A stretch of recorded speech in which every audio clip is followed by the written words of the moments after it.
ملهمخات تأتي من الغيب بالنسبة لعثمان وتقوم بإنقاذه هو والمحاربين الذين معه مثل بمسي وكذلك بوران وجروكتاي، وهؤلاء المحاربين تأتي بالسهم المصيب لها وتطلق السهم على أعداء السيد عثمان وتقوم بالتقرب إليه.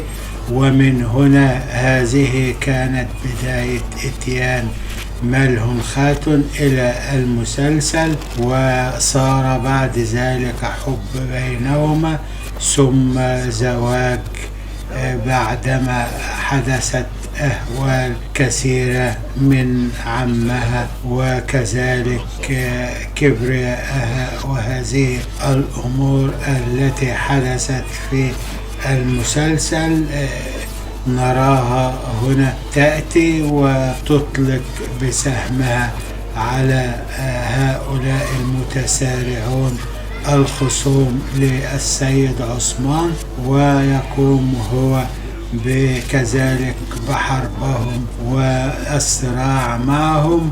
وكذلك السيد بمسي الذي أصيب وجلس جريحا وطمأن المحاربين الذين أتوا لتفقده بأنه بخير وأنه لم يصبه شيء وأن كل شيء على ما يرام. وهذه الأمور الرائعة من بمسي المحارب القدير الذي كان هو من أعوان ومعارف وأصدقاء أبيه أرطغرل الذي تقدم به السن عن هؤلاء الأبطال. وهنا تصير معرفة ما بين ملهمخات وعثمان بي الذي سألها عن ماهيتها وعن ما تكون، فقالت له من هي ولماذا جاءت وهذه الأمور، حتى اقترنوا ببعض وشهدنا زفافهم وهذه الأمور، وشهدنا أيضا انقطاعها بعدما صارت حاملا من زوجها الحقيقي وهذه الأمور.